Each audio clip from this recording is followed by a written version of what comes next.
Welcome to the Sense of Soul podcast. We are your hosts, Shanna and Mandy. Grab your coffee, open your mind, heart, and soul. It's time to awaken. Today we have with us Matt Travis. He is a high-performance lifestyle wellness coach. He has dedicated his life to helping mom entrepreneurs prioritize themselves and shift their subconscious habits to ensure sustainable business, health, and lifestyle growth. His passion stems from firsthand experience of the devastating effects of doing the exact opposite. Matt opened his first business, a fitness facility, on top of being a full-time teacher and a sleep-deprived first-time parent. He was doing what most mom entrepreneurs do at the onset of their business journey, striving for success by working long hours, multiple jobs, serving everyone else first, and deprioritizing his self-care.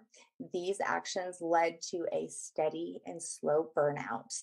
And we can't wait to hear more about Matt's journey and how he turned all of that pain into purpose. Hi, Matt. How are you doing? Good. How are you folks? Good. Busy, but good. We were just talking behind your back 5 minutes ago before you hopped on. So are you a full-time dad, or what's the story there? Yeah, so I have a loving wife of almost 8 years, and I have two kids, 7 and 3, both boys. I've worn many hats in my life, job-wise, but yeah, it's all brought me to here, where I'm at right now, and it's a good thing. Well, I love that. Yeah, we were just talking. Shanna was comparing you to, who did you say? What movie, Shanna? Well, I believe it was Michael Keaton. Was he the guy who was Beetlejuice? Yep. Okay, so yeah, same guy. And see, I don't really know what happened, if the mom started working, or I believe, or something, and he started to clone. I know exactly what you're talking about. Yep. He clones himself a bunch of times, and each time it gets dumber. The clone gets dumber and dumber. Yeah, I remember. That's such a funny thing. I remember movies really well once you. I always wanted a clone. I've always said that since I became a mother. I was like, God, that would be so amazing if I could get a clone, so I could just go get a massage, and then the clone could do all the work. This world would be so fucked if there was a clone of me. If there was two of me.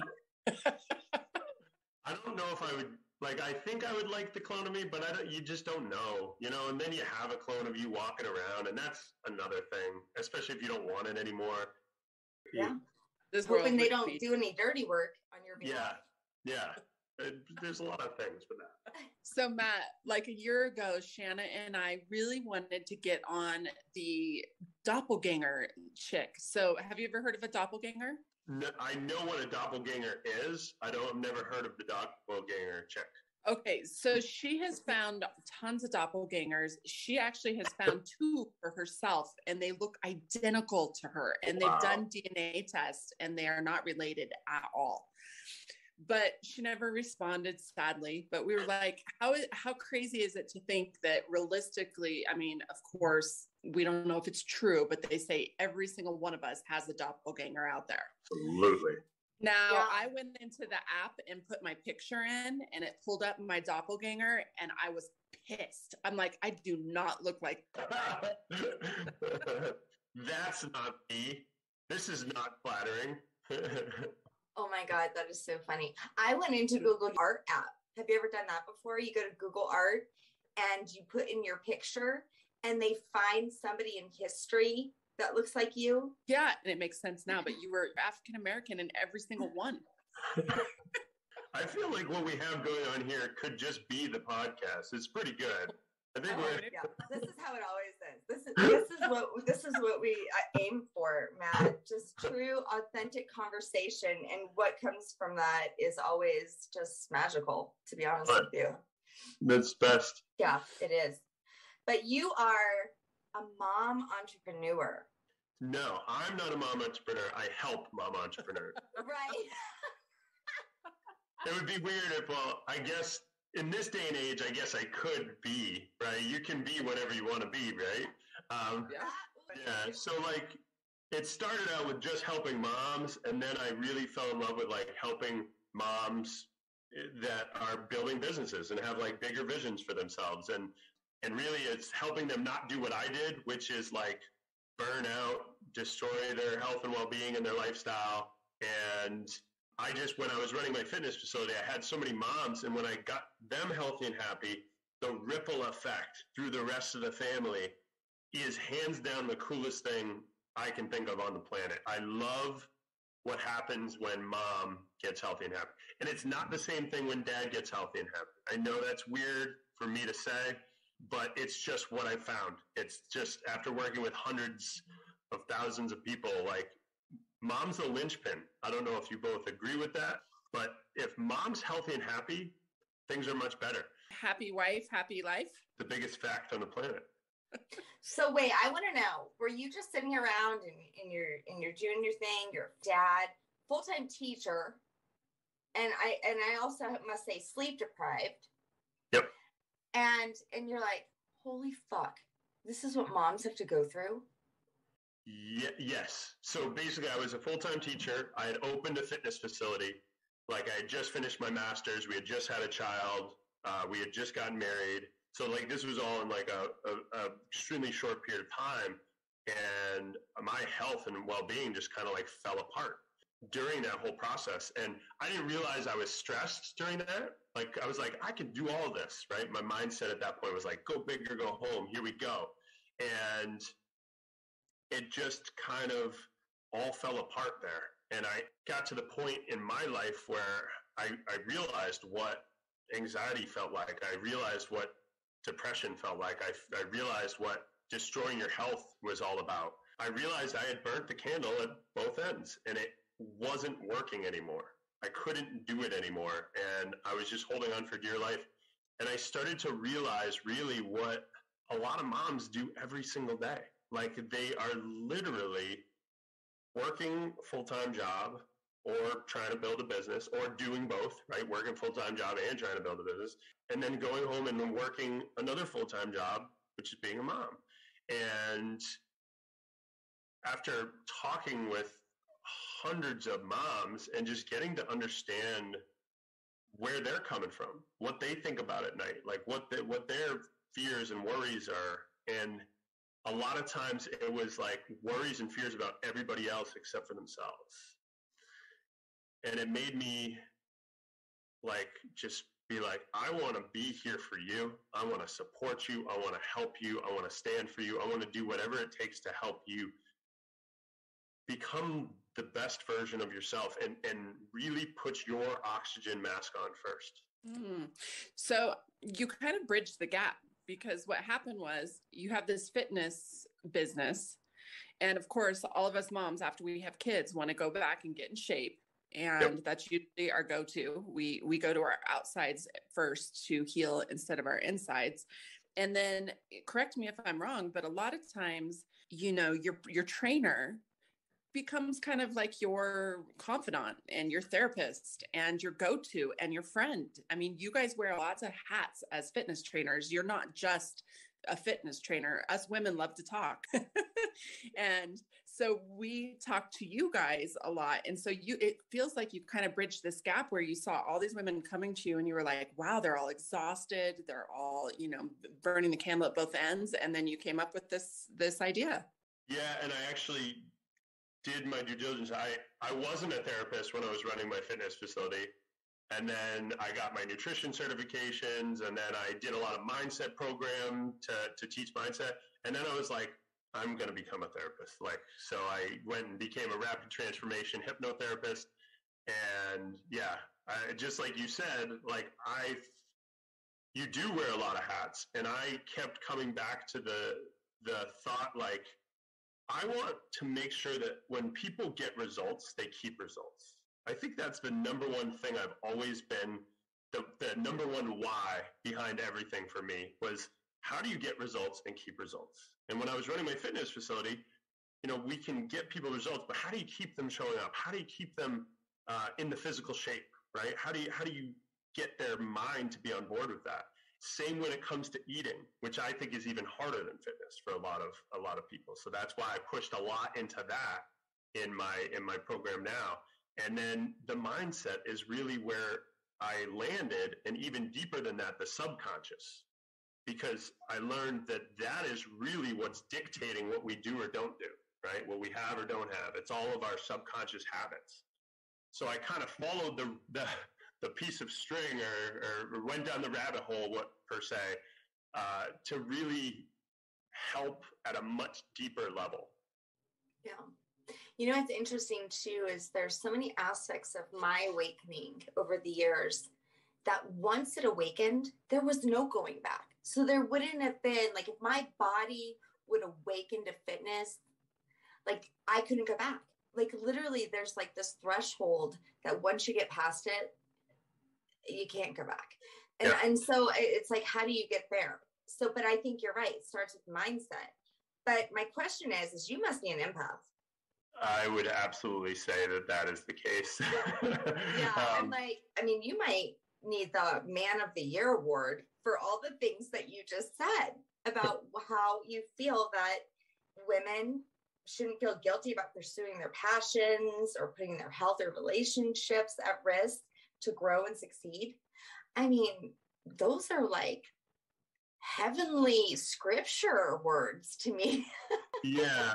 Can I say it this way though? Like, I have done the work where if you're a good coach, you ask good questions and you listen and you pay attention and you feel it, right? Like, there's times where they're crying and then I might start crying. Like, it's just, I think that's what the empath piece of it is. And then more importantly is just making sure that I think part of my path on this journey in this world is to help partners of moms to understand kind of what I've seen.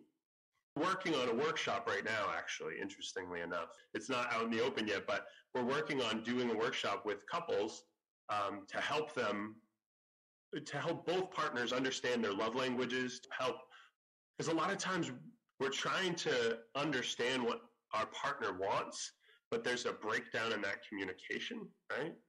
And I feel like I'm in a very unique experience, in a very unique space, because I've talked to so many moms. I've talked to so many women, and I will never know what it's like to be a woman or a mom, ever. And I do my very best every single day to listen, learn, and be present, to understand as much as humanly possible so that I can serve in the best way possible. That's awesome. And you have some experience under your belt, unfortunately, but also fortunately, in the fact that a lot of women and moms go through this stage where they don't feel like they're enough. And they don't feel like just being a mom is enough. And they kind of lose their identity between their career and being a mom. And you experienced not feeling like you were enough when you were a child. Can you talk about that? Absolutely. Yeah. I never knew of it as that, right? Like, there was always something. It all, of course, stems. And when I became a hypnotherapist, I started to learn how much our childhoods affect, like, our beliefs from our childhood affect so much after that. Like, it's so wild. People are walking around with limiting beliefs from when they were a child that they don't realize. So I was dealing with a lot of enoughness issues around, having a lot of learning disabilities. Like, when I got into high school, I had to relearn how to read. I fell into depression. I eventually got the support and medication that I needed for ADHD and things like that. But there's always, for every positive comment, there's a lot of negative comments. And that ultimately pushed me, told I was never going to get into college, told when I was in college, I wouldn't get to into my master's program. After that, they were like, you'd be lucky to get a job out of college. And just I guess I was in this mode of I'm going to prove you wrong. And also a big lesson I learned from all of that in my early years was never accept a diagnosis that doesn't empower you. Because I think a lot of people are being told what they can or cannot do. And I see that with a lot of the women and moms that I work with. They're told what they can or cannot do. And it's extremely unfair, because if they accept that as true, then it becomes a belief. And that's where I have a problem with the way that society kind of looks at this. And there hasn't been the shifts that need to have happened with when women entered the workforce, right, in the 1930s, 40s, and 50s. The shift of the household duties and just the connection of, like, look, they're working all day and then they're expected to do all these other things. Like, there's something really wrong with that. And I feel like it's kind of continued on and had not been talked about. And there needs to be a deeper understanding of how moms feel when they have all of these things on their plate that they're quote unquote expected to do.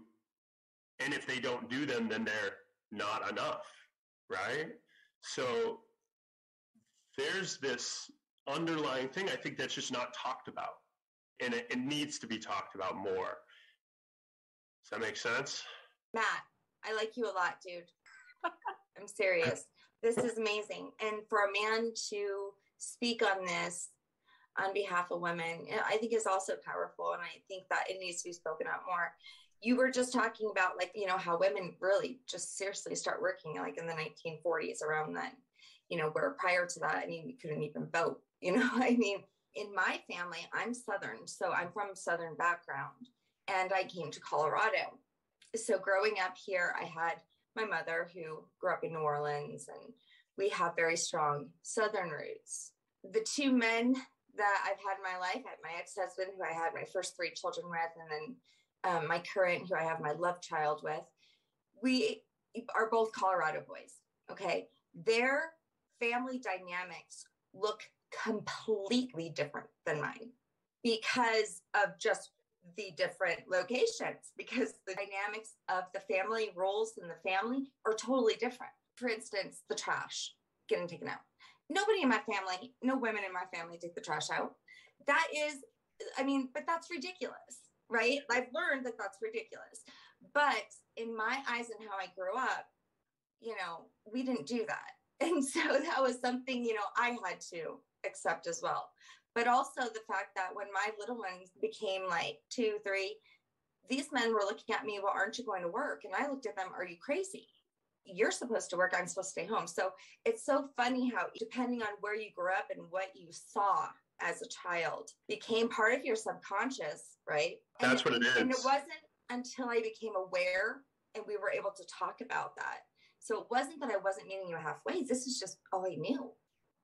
Yeah, that's the thing, is it's knowing that. So I try to explain, this is the biggest thing that I teach a lot of my members and people I work with. You are not your subconscious habits. So a lot of us personalize these things and we're like, I'm bad, I'm wrong, I'm broken, what's wrong with me? I'm trying this diet, I can't do it. I'm trying to exercise, I can't do it, right? I'm trying to build this business, I can't do it. What's wrong with me? And it's not you. It's the subconscious habits that you have. So I explain it this way. You're not a procrastinator. You have a habit of procrastination, right? So it's learned behavior from when we're children. So if we watch our dad and our mom, like, play out their roles, right? He goes to work, she goes to work, but then she comes home and she makes the dinner and she does all the laundry and she changes all the diapers and she just does all of the other stuff. And dad just comes home and goes to bed. There's a big difference and there's a shift there, right? And then vice versa, like you said. You don't take out the trash, right? So there's these roles that we subconsciously take on, and we see that there's a lot that can be shifted there. There's a lot. And, oh my God, Matt, you're there's so no right. blame there. I want everyone to understand that there's no blame on any of this. That's the biggest key. And you know what? Seriously, the subconscious is so crazy, because even though I now know that, you know, I'm okay to take out the trash. I mean, I've changed this. We've done shift. We made a shift here.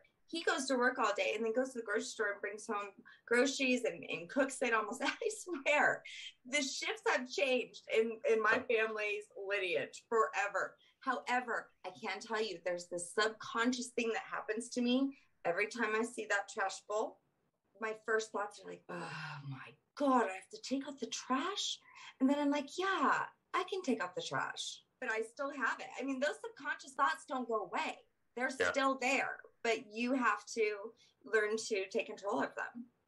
Can I share a really awesome tip that I've learned that has helped my marriage and many of the couples that I've worked with is, you know, I've had my wife and also just many of the women in my program just write down everything that they do in a day.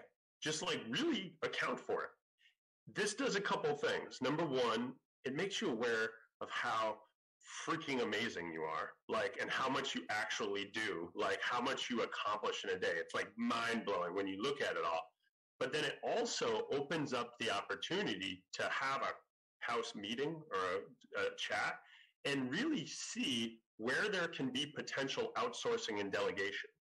Because what happens is, so here, the reason this came to my mind was because you were like, I don't want to take out the trash. He might be fine with that, right? If that's a job that he's like, that's not a problem. Perfect, right? So that could be an outsourced thing that you just like is not on your radar, that you don't have to have in your mind that you're like, I need to do this, like, because we have these to-do lists and we never get them done. So it's starting to outsource and delegating these things, because a lot of times your partner or your kids will be totally fine doing things that you hate to do. It's amazing. I'll give you an example for me. I get anxious. I feel like when I think about like doing the dishes. It might be a little bit of the OCD, ADHD mix. Because for me, like when I try to do the dishes, like it's like I have to get the dish perfectly clean. And it will take me a half an hour where my wife literally does it in like 5 minutes. And I watch her and I've literally sit there and watch her because I'm like in awe. Like I'm like, how do you do that? She'll like leave suds on them and I'm like, I can't do that. So we know where we're at, right? Like I pick the kids up, right? I give them baths. I do, there's certain things that I have no problem doing. And it's just creating that partnership so that the ship stays floating. Yeah. You know, right now in our world, there's a huge shift happening within homes when it comes to the man and the woman or the wife. It could actually be a wife and a wife. I'm not going to put it in a box. Any couple, because they're home. They've been stuck inside. They're not traveling like they usually do or going to the office. And so they're really starting to have an insight and appreciation for what the other one does within the house. Do you see that happening with COVID? Yeah, for sure. I think there's another part of it too, though, is like a lot of the people I've worked with have trouble speaking up and communicating their needs. And that comes a lot of times from enoughness issues, right? And they're like, well, if I don't do these things, or if I'm not this super mom or super woman, then will I be like the subconscious question is, will I be enough? And that's a lot of the inner game work that we do is like, no, if you ask for help, it's got to be that shift in that paradigm of putting your oxygen mask on first, like, which is uncomfortable because it's not what their subconscious habits are conditioned to do. And it always comes back to self-care for me because I destroyed my health and well-being. And I realized, like, if your highest values are family and business and work and all these things, but you're at the bottom of your list when it comes to self-care, you go sick or like, I thought I was going to lose my life. I thought everything was going to fall apart for me. So I was forced to put self-care above all else in my value system. So really that's kind of the paradigm shift and that I want to help other people see that you can still do this. It's not selfish and actually going to make it better. Absolutely better for everybody else around you. Your kids are going to be happier. Your significant other is going to be happier. The rest of your family is going to be happier. It has this ripple effect because you're taking care of you. And it's trying to help people prevent having to go into such a dark space like you and I had to. Like for me, my self-care was so poor. I landed, in ICU in a coma from an asthma attack because I was not taking care of myself, and I was very stressed out, and I was working 2 jobs. And so it's one of those things where I'm so stubborn that that's probably where I had to go in order to, Me put too. myself. You too? Oh, that's my whole thing was go big or go home. Like that was my motto. And it was like everybody first. Like my soul is to help other people first, right? But if you don't put your oxygen mask on first and the plane's going down and you pass out, people around you are going down too. You have to put yours on and then put the mask on. And that's literally the whole spiel they give you on the airplane. And it rang so true to me because I was like, I'm so stubborn. I want to just do what I usually do, right? The same thing for you. You're like, I just want to do what I do. Yeah. Well, and I was escaping a lot of feelings too, which can manifest as illness. I wasn't taking time to heal or process my feelings and the pressure that you talked about. So I was a stay-at-home. My husband was traveling all the time. And so I felt like if he came home from a really hard week of traveling and the house wasn't perfect and the dinner wasn't ready and the kids weren't bathed. So he wasn't expecting that of me because he could give 2 shits about what the house looks like. But I was putting all that pressure on myself out of guilt because I wasn't working and I didn't think I was enough. You know what I was told when I was a young mother? That if your husband came home to a clean house that smelled good, then he would want to stay. And so that was my goal.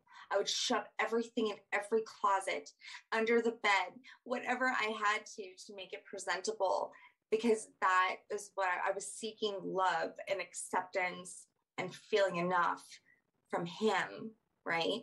And I lived that way for so long, and it was so hard. At that point, at this time, I had 2 kids under 7 and a child with autism, and working for my dad at that time. That was a really hard time. And all I can tell you is the result of that ended in divorce and me completely losing myself and in pain and on many medications. And I too had ADHD. So it was even harder. I was having anxiety, talk about sleep deprived, because everything that would go through my head in the middle of the night is all the things that I wanted for myself that I just would push down, down, down. And so then, once I got out of that, I still had it in my head that I wasn't enough, I wasn't enough. So constantly trying to be better. It was my whole life until I woke up, until like my almost 40s. It's how sad. Once you get pushed so far, right? Like we don't know what we don't know. Like before you had kids, you didn't know what that was going to be like. You didn't know what all this was going to be like. I mean, I feel like a lot of us wake up really late, a lot later in our lives, right? Like I didn't wake up till I was like 34, 35. I mean, same with you. And it comes back to the subconscious. And I would say the number one rapid transformation therapy session I do is around enoughness. I mean, they all come back to that. Like all of them. Like there's never been a person that I haven't worked with that there hasn't been some kind of enoughness issue that's manifested itself, right? Yeah, totally. And Mandy, I suggested that you wake up and give Kurt a every morning to keep everything good. Did I not? Yes, you did. Jesus Christ. I'm telling you, it was bad. If you want to be a good wife, the house, I would add, clean the house, make sure it smells good, and be naked in bed when they get home from their road trip, if you're a good wife. No, this is how we think. Oh my God, not anymore. But that's what it is, right? But that comes to the love languages, though, because because like you said, they think we're assholes because we don't do that, right? But it's understanding how the other person perceives love, right? Like, what do they really want? Like, how can you show them that, right? recently my husband and I separated, and I was having a talk with him the other night. We're trying to reconcile, and I was thinking, if we ultimately got divorced, the reason wouldn't be all these million things that have happened. It would be communication. Absolutely. Communication would be the number one reason that our marriage has struggled so much, because we've just forgotten how to. And we were so young when we met, and we never talked about love languages, and we never knew we needed to. Shanna and I always talk about how before you get married, there should be like this freaking master course for a year that you need to take or something, because it's hard. It's freaking hard. Wait, bottom line, you need to learn to love yourself first. I mean, just like you said with the oxygen. And we're just not taught that. We're so taught to seek everything outside of us, security, happiness. And you just don't learn to find anything within before you're already giving it all out. Yeah, absolutely. So I always recommend people go and take the love languages test. I mean, it's free, it's online, and so that they can understand the other people in their lives and what their thing is and how to support that. But then also, I think, Mandy, you brought up a really important point, like my favorite book of all time. It's called The Four Agreements. And one of the agreements is don't make assumptions. A lot of divorces and a lot of breakups and things in this world, I think, are because we assume that the other person knows what we're thinking, right? And there's not that communication, and there aren't that expression of love languages. So therefore, there's always this battle, right? It's always this forcing battle. Well, she's not going to do what I want, and then I'm not going to do what she wants, and then vice versa. And there's that internal struggle on both people's parts when it needs to just be both people showing up without the assumptions and better communication and love. I mean, that was with me when I said, I assumed he just thought I was at home doing nothing. I assumed that he thought I wasn't doing enough. And he was assuming, things about me. But until we actually sat down and talked about it, and it was so much deeper, neither one of us were actually conscious to the things we were even doing. And even the most ridiculous stuff like the trash can, there was even times where I'm like, he's purposely not taking out the trash that I have to get out the trash. Now, how stupid is that? Going that far to think, and then you go further, it gets darker and darker in your thoughts. You could think anything. Really dangerous if you go there. Stories. That's the number one thing I do. I'd say every call, every person I work with, every member, it's just capturing their stories. When they share something with you, you can pull out the stories and beliefs that they have just by the way that they're talking to you and the things that they say. And it's just stopping them in that moment and saying, hey, you just said this. Did you realize that that's something that you have a story around? And I think of stories as the legs of the table of the belief that you have. So if you have this belief, which is the table, and then the legs of the table are the stories we tell ourselves. Right? Mm-hmm. So what you have to do is, in order to make sure the belief falls, you have to chop the legs off the table. So each story that supports that belief is going to keep that belief up. So we have to chip away at those in order to make that shift. Love that. I'm a visual person. I like that one. I like that a lot. I'll take it another step farther. I mean, my husband and I went to Panera one day, and we sat down and we were talking about how I was concerned that our children hear us fighting, and how he can get kind of aggressive with his voice. He's a big man, and that the girls did not like it. He was brought up with that being normal. So to him, he didn't even think that there was something wrong with that, which blew my mind, because my parents never fought in front of us. They always went into the back room and were quiet, or did it when we weren't home. So when I brought that to his attention, for him to not even realize that it was wrong, just was like, are you freaking kidding me? That seems like common sense. But to him, that was his normal, and everything that he'd ever known, and he thought helped build him and his character of who he was today. Isn't that insane? It's wild, right? And it's only insane because it's actually normal, because it's his reality. I mean, you see this in the world, right? You see these people that come on the news, right? There's been multiple athletes that have come on the news. They either like hit their kids with switches or dog fighting or whatever it is. But when they're younger, it's just what they were brought up with, right? It's their normal. As a teacher, it was always interesting for me, you know, working with hundreds of thousands of kids, like you get to kind of see where quote unquote normal falls, right? Like what quote unquote typical is. And I would have other people say like, how did the parents not see what's, you know, going on for their child? And I was like, how could they?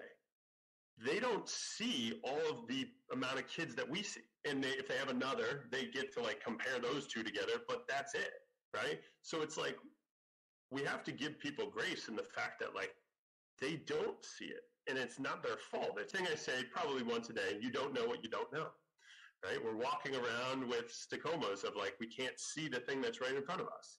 And it's partly because we haven't had the same perception, interpretation, and experiences as you have. And it goes to like the other agreements as well. Like, so I find that a lot of the challenge that the people I work with deal with is being impeccable with their word, but it's more to themselves. They're really good at integrity when it comes to everybody else, but when it comes to self-integrity and keeping promises to yourself, it's like, oh, I'll get to that tomorrow, or, you know, like they'll be mad at themselves, but it's when you align that self-integrity with your being, it will have a huge impact on all of that. Yeah, and big time.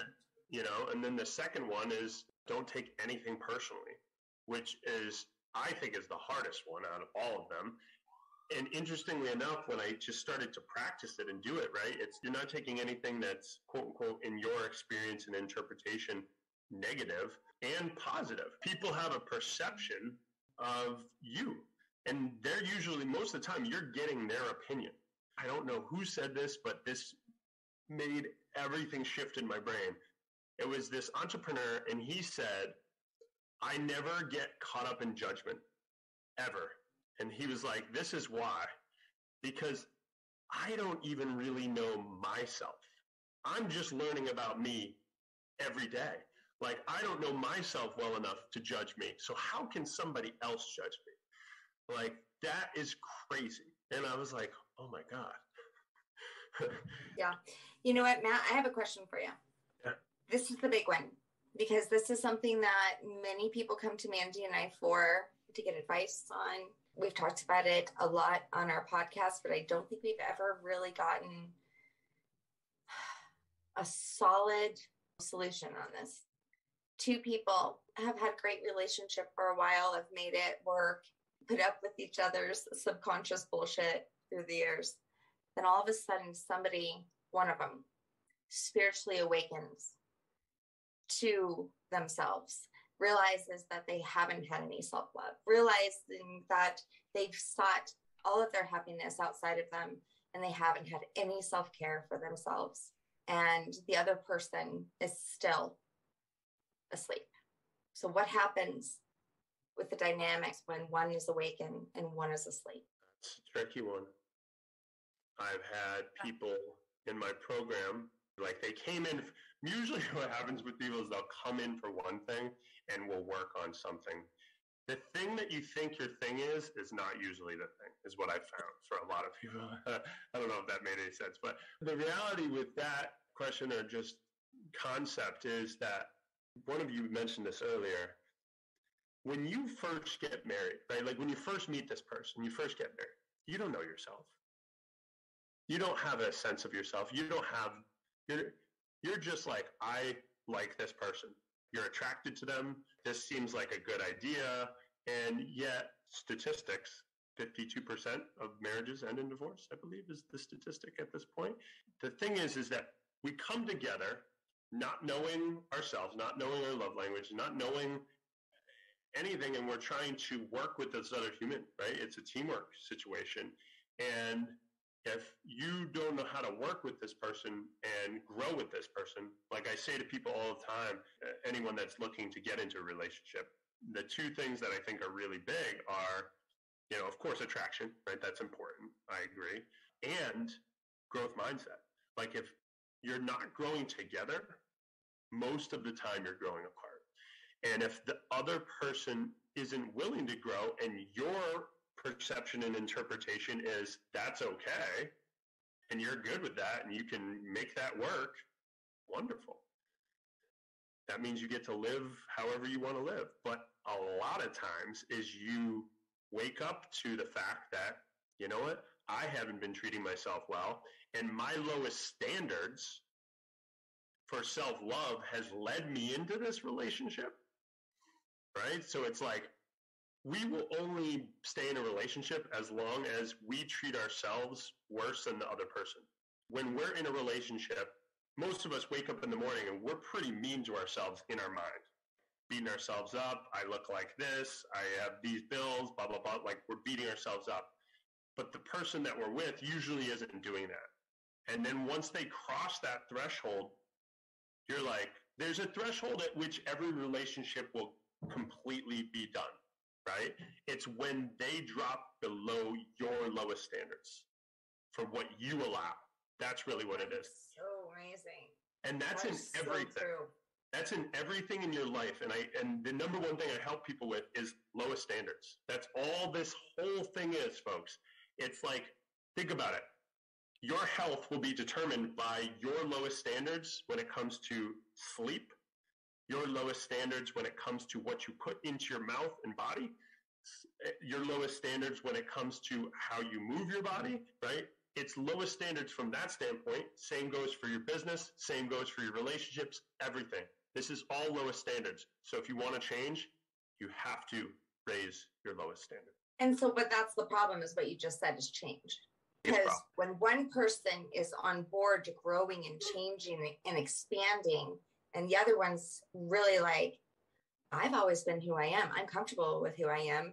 And I don't want you to change either, because I'm happy with the way you were. I was happy with that morning bonus that you were giving every morning. And it was nice to come home to the house.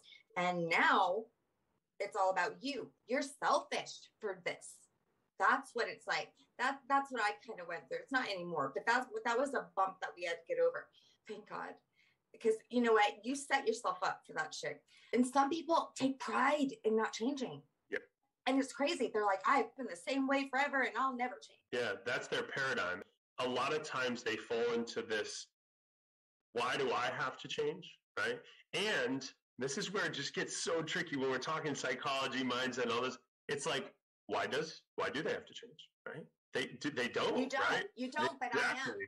I am. Yeah, exactly. So and I can't change you, but I am changing. I'm growing. What happens is like they're no longer parallel, right? Yes. And so one's expanding. And so even when you talk about, because a lot of times, sometimes this happens even growing out of a religion or out of belief systems, when, sometimes when you expand those beliefs that you've had your whole life, you start, oh my gosh, you don't want to go to church with me anymore? What? You know what I mean? Stuff like that. It's hard. Yeah. That's why it's so important to choose like the right partner. But we don't know that. We don't know what we don't know, right? But when you start to grow at that point, and this comes back to the question, the biggest question you asked me was like, what do?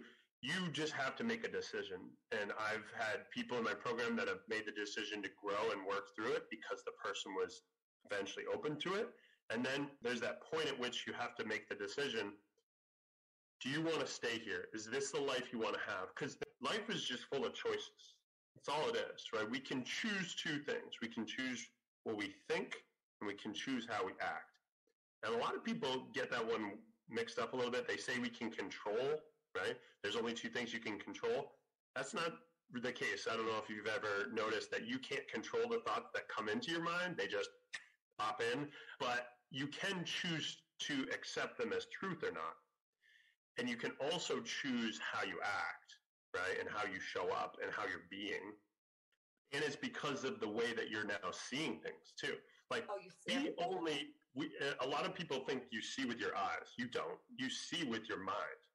Like, you're perceiving and interpreting things based off of all the three parts of your brain, right? We're having prefrontal cortex conversation right now. We're having an analytical conversation, right? And then we have our limbic brain, where it's just all of that emotional stuff. This is the biggest thing I deal with when I'm helping people with nutrition, is emotion trumps logic most of the time. And it's like, they try to brain battle. They're like, I'm not going to eat the pizza. I am going to eat the pizza. I'm not going to eat the pizza, right? You cannot brain battle that, folks. Like, it's not going to work. You're going to eat the pizza because that's where your attention is.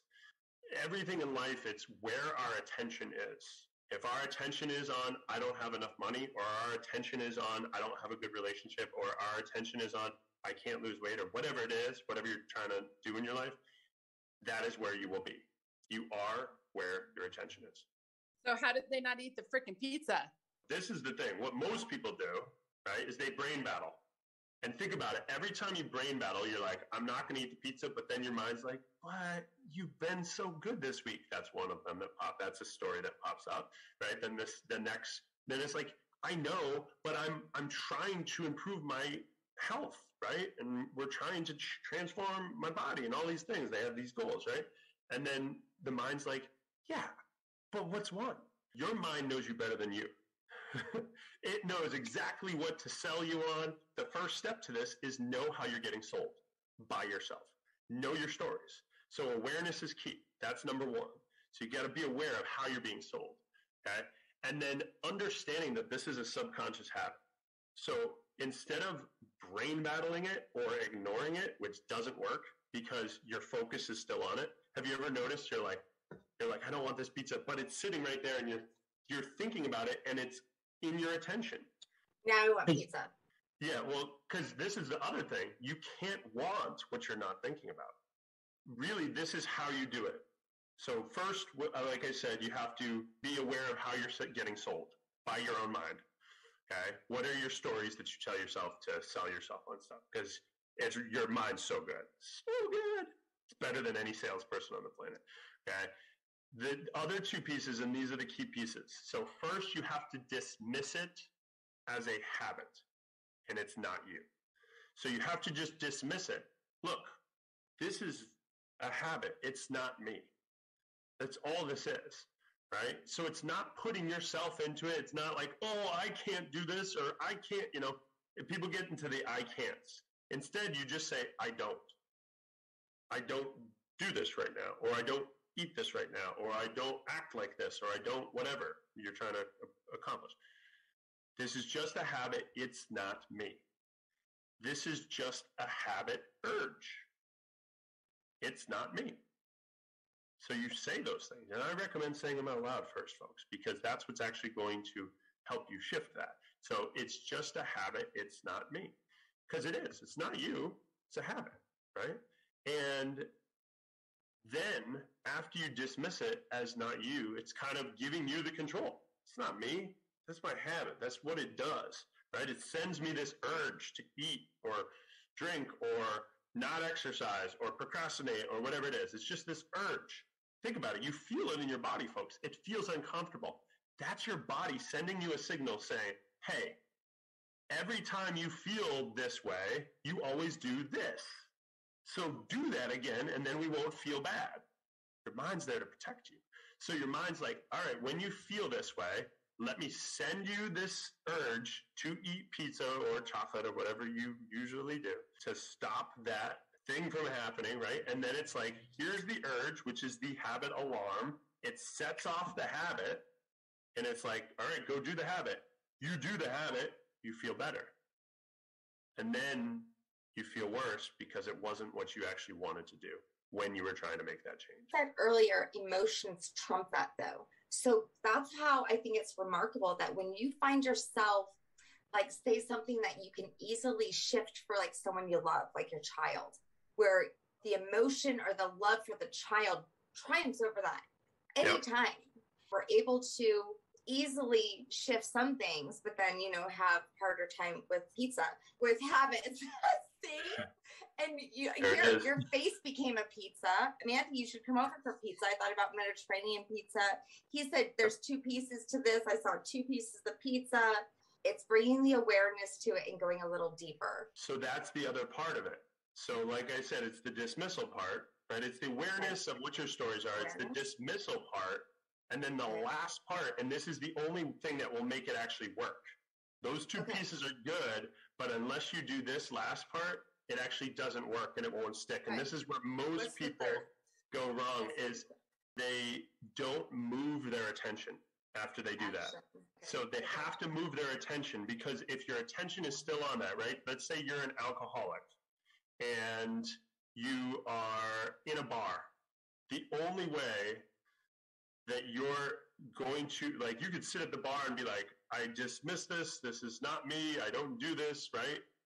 But if you don't move your attention, and of course, if it's not part of your identity yet to not drink when you're an alcoholic, right? If you don't move your attention, you're in a danger zone, right? So you have to move your attention. That might look like move tables. That might look like leave the bar. That might look like whatever. And a lot of people struggle with that. And I'll use food as an example, because like a lot of people really link food with social experiences. So a lot of times eating is also the act of socializing. So their emotion to socialize is higher than their emotion to like not eat the pizza.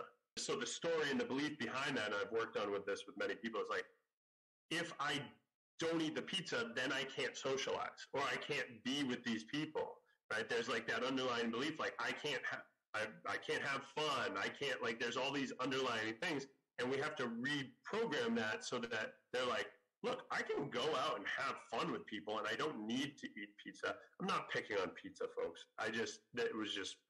I hear that all the time from people that I'm trying to help get sober. That's their biggest fear, is I'm not going to be able to, I mean, it was my biggest fear when I got sober. I'm not going to be able to dance. I'm not going to be able to socialize. I'm not going to be able to have fun. I'm not going to be able to go to weddings.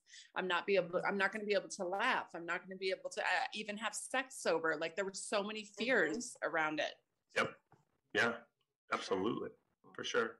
So making that shift is the last thing, like taking action, like actually doing something. Yeah, it's just moving your attention. Yeah, making the choice. Like if we all went on to a different subject right now, that craving for pizza would go away, because we're not thinking about it anymore. I don't know. I'm pretty hungry for pizza. My stomach is like, I mean, I visualized it. I thought about calling DoorDash before we even got off call. Well, that's also about feeding your body what it needs to. Like, this is a big concept, folks. No, I'm going to choose the healthy pizza, Matt. I guarantee she hasn't eaten a damn thing today except for 3 cups of coffee. One and a half. I love the concept. I love what you said about awareness and knowing how you are going to sell yourself, because we truly are our like own worst enemy. I will tell you, our brains are so fascinating to me, how we always like are looking in the outside world like, he's manipulating me, she's manipulating. No, we manipulate ourselves like all day long. We brainwash ourselves all day long. Yeah. We are so good at selling ourselves the stories that are completely driven by our internal beliefs, which is controlled by our identity, like who we are. Right? If we're not a self-integral person, right, we don't keep promises to ourselves, like at an identity level. If we're not that, then it's pretty easy to sell yourself on anything when it comes to change. And not changing. Yeah, because then you just don't trust your own self. Yeah. You're lying to yourself all day. Yep. You're not owning up to what is true within you. Imagine that relationship. You know what I mean? Exactly. Yeah. So if someone was able to do all these things, even if they weren't doing a business, right? Even if they weren't entrepreneurs, like anything in their life could be successful, whether it's a relationship, being a parent, creating a business. This is my biggest marketing issue. You just explained it. You just explained it out loud. Like, I can help anybody change anything, right? And I will say that, like, what a lot of people come to me for is, body transformation, otherwise known, people like calling it weight loss. I don't like using that word. Weight release I use, but people come to me for that. They come to me for gut health transformation stuff. They come to me to learn how to build a business and actually get clients and all those things. But really, in the underlining of it all, people come to me for enoughness and confidence. That's literally what it is.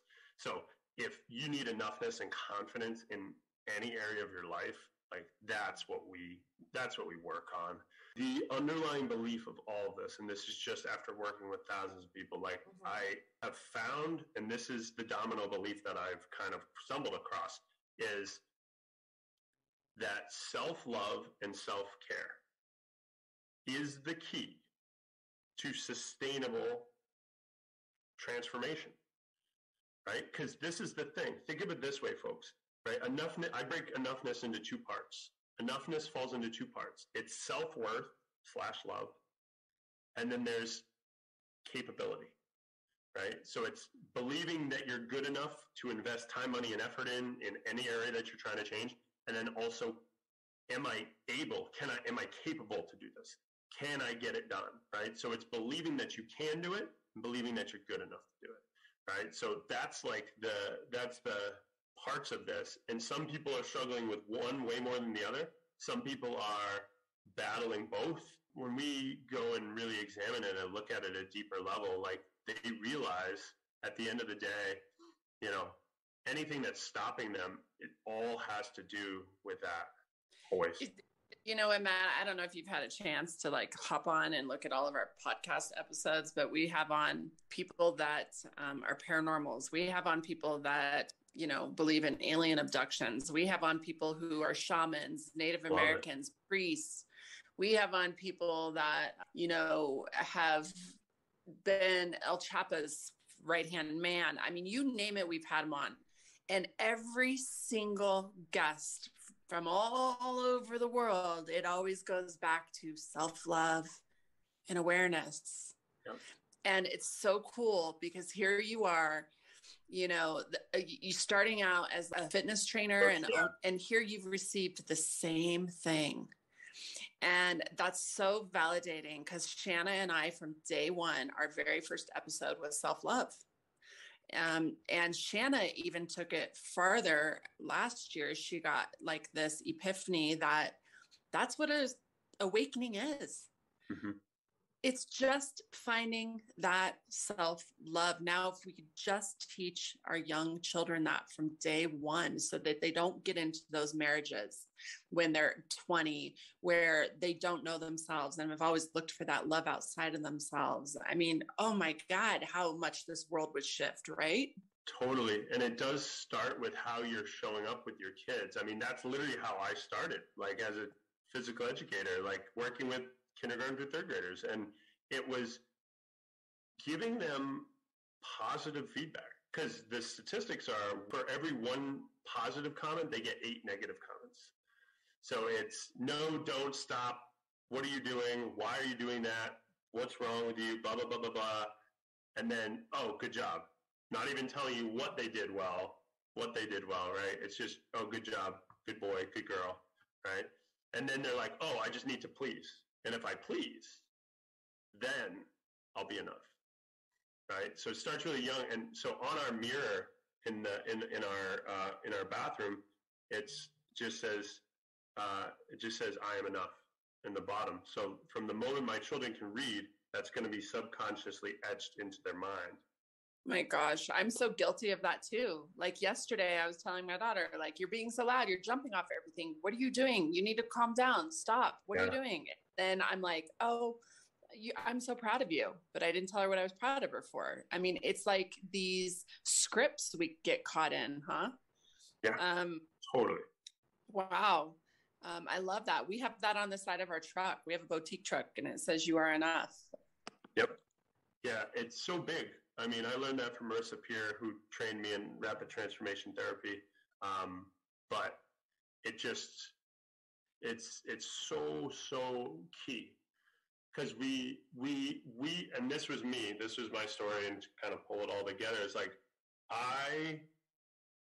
I put all of my enoughness on the external world and external validation, and, having children, as being a teacher, running a gym, owning a business, getting married, graduating from college, all of these things were me trying to get more stuff, more accolades, all my certifications, all the learning.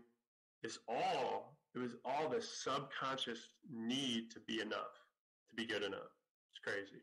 You are right now. And I say this to people all the time. You can't be more of enough than you are right now. You can't. You can't buy things. You can't do more things. You can't be more things. You are enough right now. You are 1 in 400 trillion chance of being born. Right. That is the statistics. So the fact that you're here, there's something. There's a purpose. Yeah, there's a purpose there, right? And believe that or not, right? You're at least here to evolve and help people, right? It's just about self-acceptance, self-love, knowing that you're right where you're supposed to be. Good, bad, right or wrong, helpful or unhelpful. You're learning your lessons. You're living out your dharma, your karma. You're going to learn something from everything if you're open and aware to it. And you know what? I also want to point out one other thing is that so often we're seeking that love outside of us, and our children feel loved when they're rewarded or when they're doing good. And then when they're having a hard time and they're not getting that, I'm so proud of you. You did so good. They're lacking this love because they've associated it with getting the home run, getting the A. You know, when they get the F, they're not feeling loved. And that's not true. I guarantee your parent still loves you, but this is how we've been taught to receive it. Yep. I also think as parents, it's so important to communicate with our children that we're not always okay and that it's okay to not be okay. And to say, you know what, mommy's house is a mess today. And you know what, it's going to stay this way because I'm tired and I'm worn out and I'm exhausted and I worked and we're just going to order in some fucking pizza. They're watching you. And that's so important. I think that the point you just made is like, they're watching you and you demonstrating for them that you don't always need to be on. You don't always need that. Like, it's demonstrating mistakes and showing how you deal with it, like how you go through it. Right? Because they're picking up on all of that. Like, whether you know it or not. They just are. It's the base of their subconscious mind. It's of their subconscious mind. Now, let me ask you, what you do with your clients is, you said it's called rapid transformational therapy. Is that correct? Yes. Okay. And you use hypnotherapy also to access their subconscious mind? Yeah. So the RTT is the way we deliver it is through hypnosis. And it's basically just changing your brainwaves, folks. There's no control. I mean, you can't go into the news and look at like somebody who was under the hypnosis and robbed a bank. None of this can happen, right? So people get freaked out by it. All it is it allows us to get to the brainwave state. Like we get you in, like if you've ever heard of REM, rapid eye movement, right? So we're kind of bringing them down into a different state of brainwaves, and then it allows them to, like, we can go and regress and we can go and see moments in time in their life, not relive them, just see them and figure out the meanings and rules and feelings and emotions and beliefs that were created from this moment in their life. And we can reframe that and create new beliefs that are more empowering to help them reach the goals that they're looking for. That's how I've learned to help people get what they want and make it stick. Is this the Potential You program? Yeah, so that's just part of what I offer in my program. Okay. So the people come to the Potential You for two reasons. It's a mind and body transformation or a mind and business transformation. Those are like the two main reasons, but I've worked with so many different people on so many different things. And some people don't want to do RTT, and that's fine. I meet them where they're at, right? Like, we can shift beliefs and stuff like that. Like, we chip away at the legs of the table because we can make beliefs drop consciously out loud. But I'll say that a lot of the members that go and do all of it, they have transformations like they never thought were possible, and it really gives them a chance to become the Potential You. Awesome. You know, earlier at the beginning of our conversation, I'm such an empath that I started like having this soft spot for men too, for dads. When women are pregnant, we're always like, oh my God, you have no idea what it's like to be fucking pregnant. And after we have the baby, we're like, you have no idea how bad my vagina hurts than my boobs. And we're so tired and we're taking care of the baby. We never stop to give men the space to be like, oh my God, this is so much pressure on me too. And like what I'm going through. And like, having to support the family with my career and how exhausted I'm feeling. I mean, Matt, you got to that place where you just crumbled. Like we never give the men that space because we're always so like in tune with how hard it is for us to carry the child and take care of the child, because it is freaking hard. But what about the men? I mean, it's a lot for you guys too. Yeah. So from the male perspective, right, I think a lot of it ties into the enoughness capability piece. This is personally speaking to me. It's like I have this fix-it mind, and I learned really the hard way that when my wife was pregnant, like she would say something to me and I would go into fix-it mode, and she just wanted me to listen. When I understood that, it made my life a lot better, where I would ask her, I'd say, hey, do you want me to just listen, or do you want me to help you solve the problem? And that just opened up a way for her to be able to like just share with me and go through it. And then vice versa, like share with her. Like maybe it's just my understanding of biology. Like my undergrad is science and my master's is in science. And like knowing the hormonal shifts that happen and knowing the biological changes of having a child, like everything that you go through, we will never know what that's like, ever. Anything that I go through can't be anything close to whatever that is, right? Like that's part of what like happens in our minds is like, we can't complain right now that we're tired. We just can't. So I think we compartmentalize that a little bit, where we're like, suck it up. You're capable. You can do this. I'll say when my wife had the 2 miscarriages, I think there's not a lot of men that talk about how that affected them. That hit me really hard. That was, I mean, the second miscarriage was the reason we shut down the fitness facility. It was like the type of thing where I had to bring her, like we were going to get the DNC done. I had my head coach at my fitness facility text me that she quit and she kicked everybody out of the fitness facility. And then I had to bring my wife home and leave her on the couch to go deal with business. And I was like, never again. Never again. I mean, that shit haunts me. Like, I'll never, ever do that again. And I basically, that's like one of the main things I teach. And I think that's part of why, like, I want to help businesses as well, because like I want them to create the systems, because systems are everything, whether it's changing your systems in your health and well-being or changing the systems in your business. It's all systems, folks, aka habits. And it's just these ways that we run things and do things. And if your kids or your significant other needs you, that you can be there and you can make it happen, right? And if your business is solely run by you, no one's supporting you in that, like, it falls apart. That's what happened to me. So I know that, like, wow. It can be emotional, you know?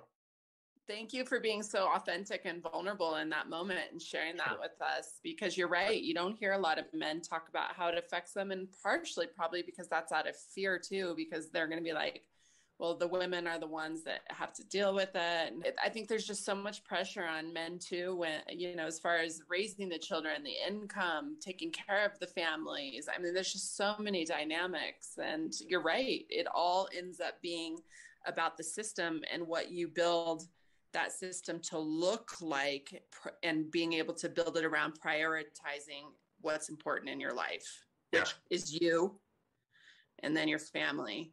Yep. Right? Exactly. Yeah. You got to be on the top of that, though. It's hard. It's not like when you first hold your child in your hands, you're like, I'll do whatever the hell it takes to make this child have the best life possible.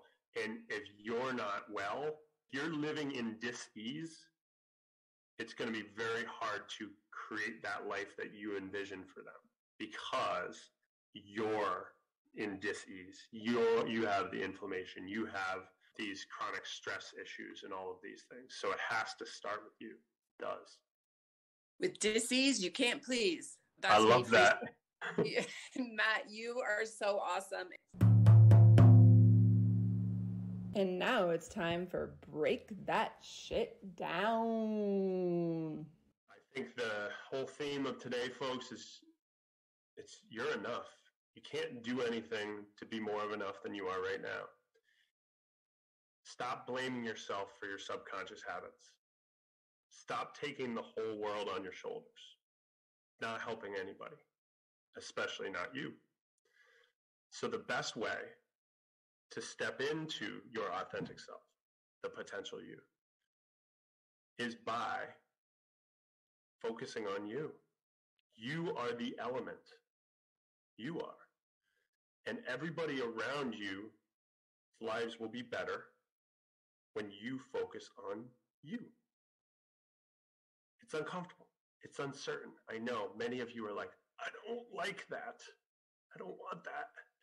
And I'm telling you, if you trust and you step into that, your life will be so much better. And then all of the ones that you love and that you care for, their lives are going to be exponentially better for you doing that. That's it. That's 100% true. Thank you so much, Matt Travis, for being with us today. It's been such a pleasure. You're so wise, and I really appreciate it. Self-love and awareness, that's what it's about. It's what it always goes back to. Absolutely. Yeah. Yeah, so you can check me out on Facebook, Instagram, LinkedIn, Matt Travis. On Instagram, it's @ThePotentialYou. And the potential you is the potential, and it's the letter U. Check out my website. It's thepotential-u.com. And I love actually really connecting with people. So like, if you wanted to connect with me on Facebook and friend me, and like, I have no problem being connected with you and you asking me questions and me answering them. I'm on this planet to help people and serve people. So if you are in a place right now where you're feeling like you need an answer or you need support or whatever it is, like, I'm here for you. Just, that's my last piece, is I'm here for you, folks. You're not alone, okay? Mandy, he's like the guy version of you and I.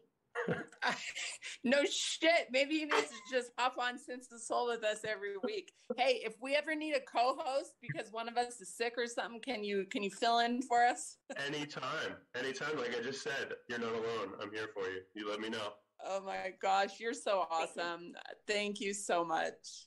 Thank you. It was an absolute pleasure. You know, you can get so sucked into thinking that there's so much negative shit out there in the world and that people are all wacky and crazy. And, you know, the one thing about the Sense of Soul is that it reminds me that is so not true, people. There's so much more love out there than there is hate. And it's all just about perspective and where you're looking, right? Absolutely. Couldn't agree more. Thanks for being with us today. We hope you will come back next week. If you like what you hear, don't forget to rate, like, and subscribe. Thank you. We rise to lift you up. Thanks for listening.